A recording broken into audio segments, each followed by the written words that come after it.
none se abana intego yacu ni iyihe?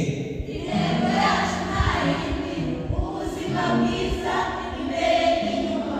Tuzaharanira kubaha Imana, ababyeyi batubyaye, n'igihugu cyaturetse. Muri abana beza cyane. None se abana mwikirize mu kanwa. None se abana turi abana bande?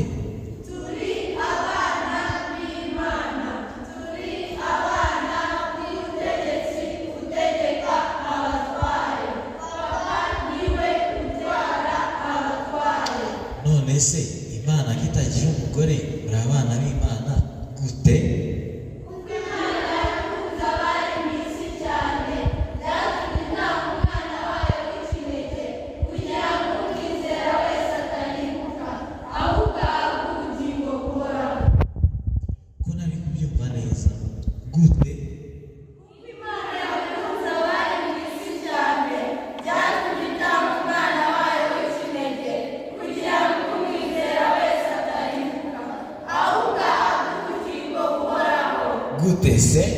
Icyambere, Yohana igice cya mbere umurongo wa 12 haravuga ngo, icyakora abamwemeye bose bakizera izina rye, yabahaye ubushobozi bwo kwitwa abana b'Imana. Icya kabiri, urwandiko rwa mbere rwa Yohana igice cya 3 umurongo wa 1 haravuga ngo, nimurebe urukundo rwose yadukunze, rwatumye twitwa abana b'Imana, kandi nibwo turi koko. Mwabyumvise ko turi abana b'Imana? Aha. None se abana umuryango ugizwe nande? Papa, mama n'abana. None se tubonye ko papa wacu ari nde? Imana. Twebwe turi iki? Abana. Twebwe turi iki? Abana Turi mu muryango wande? b'Imana. Mu muryango wande? B'Imana. In the family of I'm so glad I'm a part. Go. I'm so glad I'm a part Of the family of God.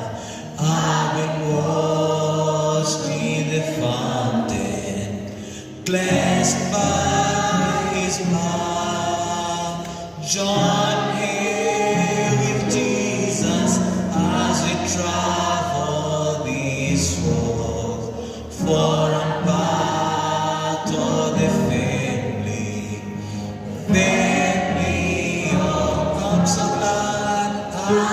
glad I'm a part of the family of God.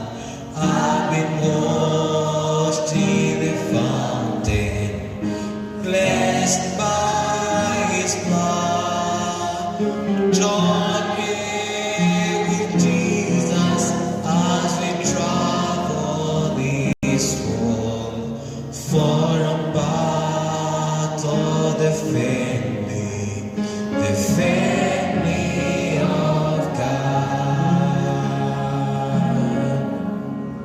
Indirimbo mu cyongereza ishatse kuvuga ngo ndishimye cyane ko ndi mu muryango w'Imana. Join hands, dusange abaraganwa na Yesu. Join hands with Jesus as we travel this world, mu gihe tunyura mu isi, kuko turi mu muryango w'Imana. Ibindi ni agaseke ka ryari ka nimugoroba. Mwese muratumiwe. Kadusubire mu myanya yacu kugira tutarya n'iminota. Mubonye ko tubahishiye byinshi, hari n'utundi tutabakoze twinshi, muratumiwe.